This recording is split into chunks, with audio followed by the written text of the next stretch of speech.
no elections, term extension. Ito ang inaatupag ng ilang mambabatas na nagiging mambubutas ng sikmura ng taong bayan. Inuuna ito kaysa gutom, trabaho, kalusugan, kabuhayan. Gusto nilang pahabain ang paghihirap ng Pilipino, gusto ata nilang gumapang ang bayan sa dusa, gaya ng paggapang ng mga buhaya sa kaban ng bayan at konstitusyon. Ang NOEL at term expansion ay buhay na buhay sa mga patay na patay sa kapangyarihan. Mga kalipunan ng mga politikong hindi nananalo sa mga matataas na posisyon, inaambisyon nila.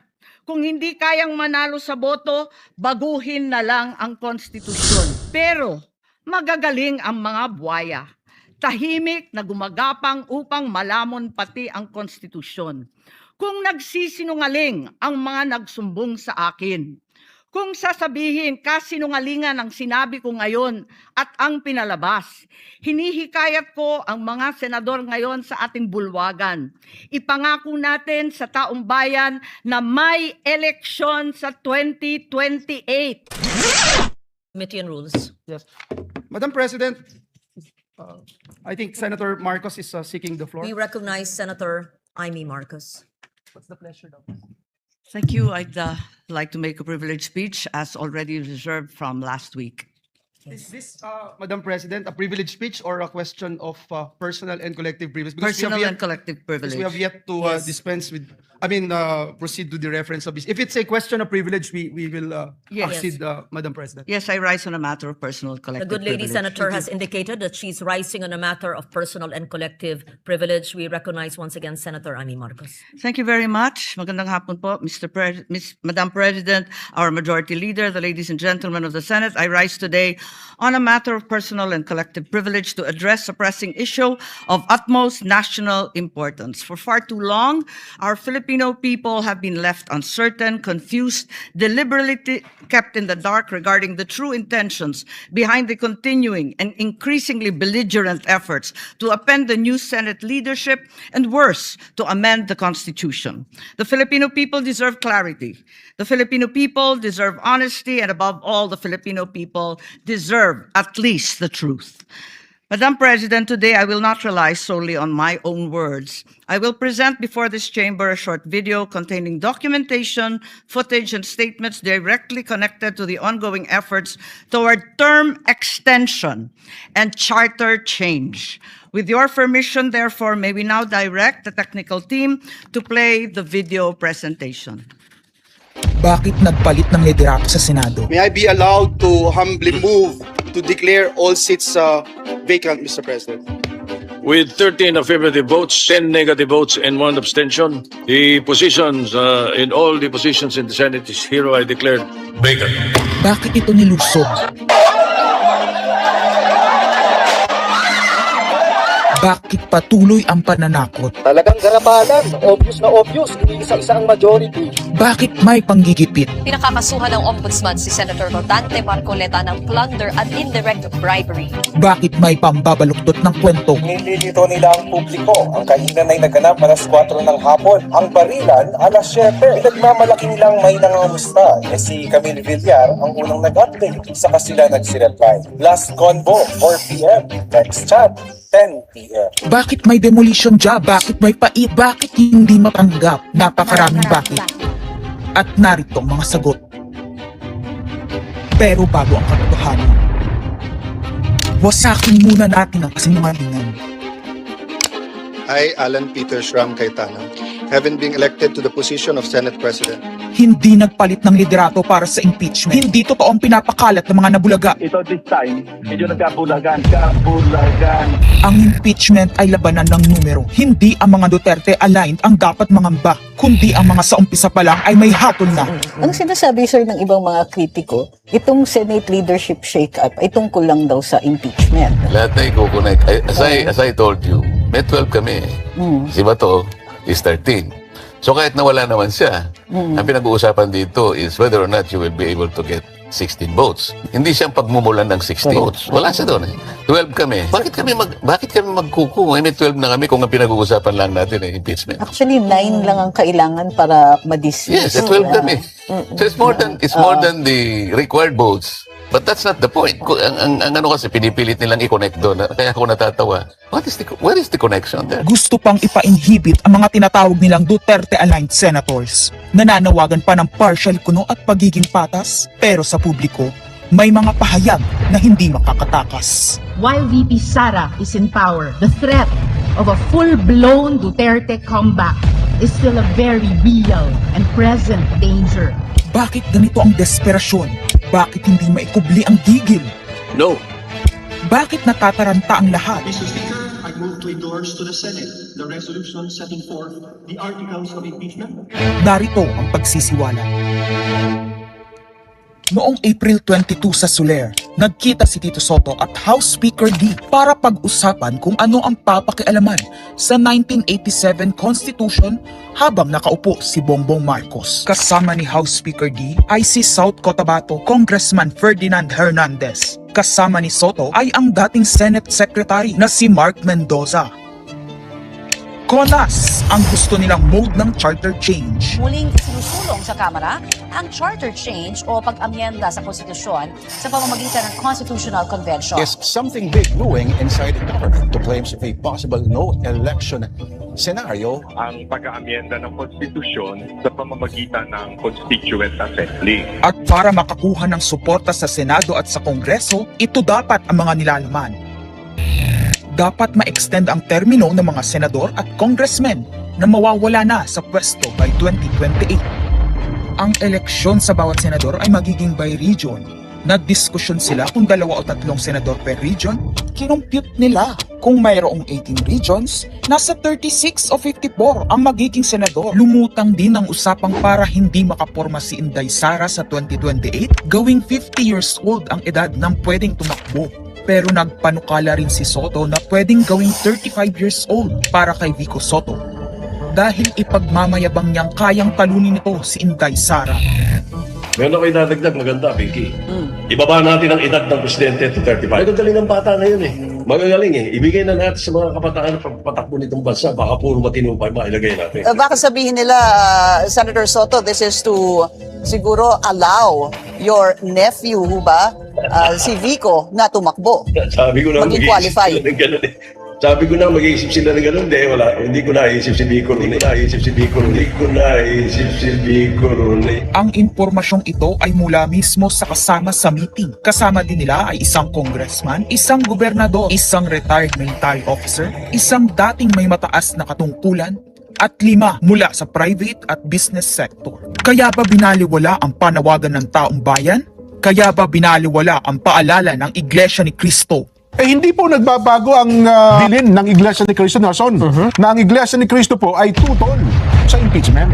Kaya ba nagtatapang-tapangan ang mga umaastang bida sa ginagawa nilang tunay na drama? Kaya ba nila sinasabing hindi sila natatakot sa eleksyon ay dahil alam nilang walang eleksyon na magaganap? Hindi po kami natatakot sa susunod na eleksyon. At ang boto sa impeachment ay refleksyon ng boto sa pagsira sa 1987 Constitution. Pabor ang karamihan sa mga pagbabago sa saligang batas, lalo na sa usaping ekonomiya. Ngunit kung papakialaman ng iilan ang konstitusyon para maghari-harian at para sa pansariling kapakinabangan, makapwesto ng matagal o mailuklok ang kamag-anak, humanda kayo sa galit ng bayan. Ang pagpapalit ng liderato sa Senado ay hindi kakaiba. Ito ay nakabase sa prioridad at gusto ng mga senador. Bumabahana ng ebidensya laban kina Bongbong Marcos, Liza Marcos, Sandro Marcos at Marvin Romualdez. Kailangan ng may bayag sa Blue Ribbon Committee. Ipinangako na sa mga korap na mambabatas ang perang malilikom sa 2027. 2028 national budget dapat pigilan. 2028. Alam natin, that's the election budget. And it was assured to the congressman, this will also be the CONAS budget. Nagiging isa ng malaking sindikato ang pamahalaan. Sinusuportahan ito ng mga dating kalaban, mga tinulungang manalo noong nakaraang eleksyon, mga may galit sa nagdaang administrasyon. Lahat sila kasama ng pinakamalaking troll farms at ilang bahagi ng mainstream media ay pinagagana ng dalawang bagay. Pera galing sa korupsyon, galit sa mga Duterte. Mahalaga ang liderato ng Senado para sa mga korap at nakasandal sa mga buwaya ng kapangyarihan. Ngunit mas mahalaga ito sa mga naninindigan na ang Senado ay bantayog ng konstitusyon na hindi dapat tinatakot, sinusuhulan at iniipit upang maging tau-tauhan. Maaaring hati ngayon ang Senado. Maaaring kanya-kanyang bersyon ng kwento. Wala nang pakialam kung ano ang totoo. Isa itong indikasyon na gumagana ang demokrasya. Kailangan lang maalala ng bawat senador na kahit sila ay may kapangyarihan, hindi dapat nila malimutan magpakatao. Sa kabila ng lahat ng problema, pinakamababang halaga ng piso sa kasaysayan, mataas na bilihin at gasolina, kawalan ng trabaho, halos wala nang makain, nagpapakamatay na mga magsasaka. Ang inuuna ay politika, impeachment at kung ano-anong propaganda para mabalik ang kontrol sa Senado ng mga nangako na maisakatuparan ang pagpapahaba ng panahon sa kapangyarihan. Kung magde-deny yung mga nandoon sa meeting na yon at pabubulaanan yung aking sinabi, then sasabihin ko kung sino ang nagsiwalat sa amin. Kasi magugulantang ang buong bansa pag siniwalat ko kung sino yung nagsabi sa amin.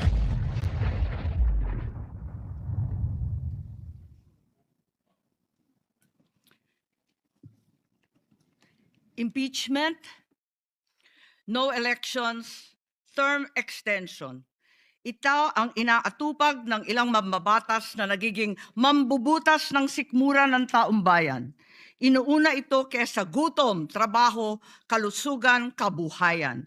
Gusto nilang pahabain ang paghihirap ng Pilipino, gusto ata nilang gumapang ang bayan sa dusa, gaya ng paggapang ng mga buwaya sa kaban ng bayan at konstitusyon. Ginoong Pangulo, Ginang Pangulo, hindi ko inaakalang aabot sa punto ng buhay ko na ako, isang Marcos, magtatanggol ng 1987 Constitution, isang saligang batas na isinulat laban sa aming pamilya. Pero sa huling pagbisita ko sa libingan ng mga bayani sa puntod ng aking ama, pinaalala ako ng mga katagang nakasulat sa kanyang himlayan, Pilipino. At bilang Pilipino, bilang isang lingkod bayan, bilang isang kaisa-isang anak ni Ferdinand Marcos na may lakas ng loob na tumindig para sa ating bansa, dapat protektahan natin ang saligang batas ng Pilipinas. Nitong mga nakaraang linggo, hindi lang ako basta Pilipino, hindi lang ako basta senador, naging reporter pa at vlogger dahil walang mag-cover sa totoong nangyayari. Pero napakaraming nagko-cover up sa mga korap na politiko. Kung meron nakakaalam sa galit ng bayan pagdating sa pagpapahaba ng poder sa kapangyarihan, nasa unahan na ako ng listahan. Hindi ako makakapayag na walang maisabuhay sa mga aral ng kasaysayan. Noong naharang natin ang PI na yan, People's Initiative, noong Enero 2024, hindi naman sila tumigil.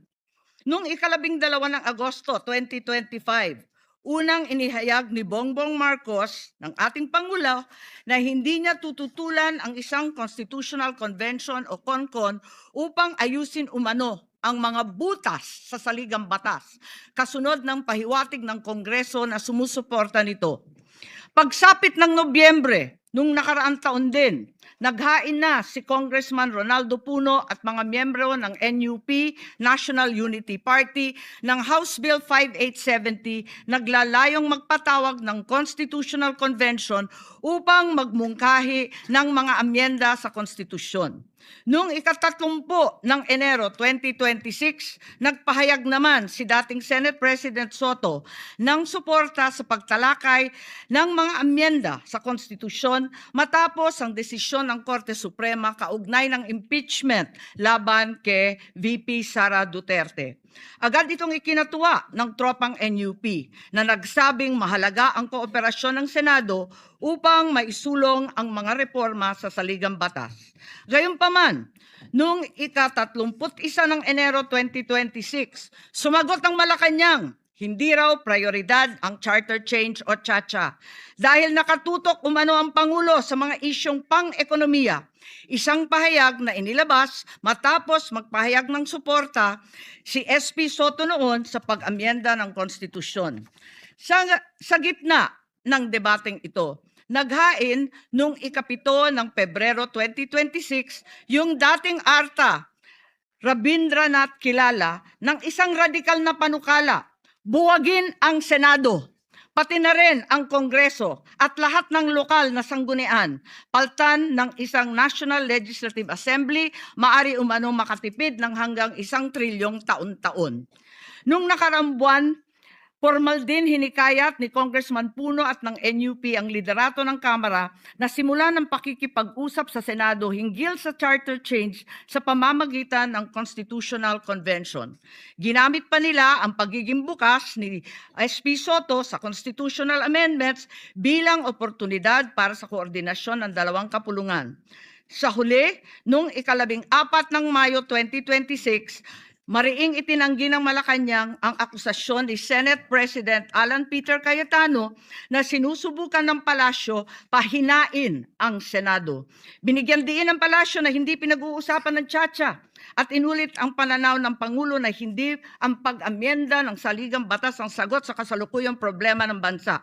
Ngunit hindi ito ang nangyayari sa labas ng palasyo. Ang NOEL at term expansion ay buhay na buhay sa mga patay na patay sa kapangyarihan. Pagkat sa kasalukuyang ika-20, ika-20 Kongreso, maraming panukalang naglalayong baguhin ang konstitusyon. Mula sa House Bill 368 ni Congressman Abante, na nagsusulong ng CONCON hanggang sa resolution of both houses number 1 ni Congressman Garbin. Sinundan pa ng resolution of both houses number 2, naglalaman ng mungkahing ibaba sa 35 anyos ang minimum age requirement ng presidente at ang vice-presidente 30 ang edad.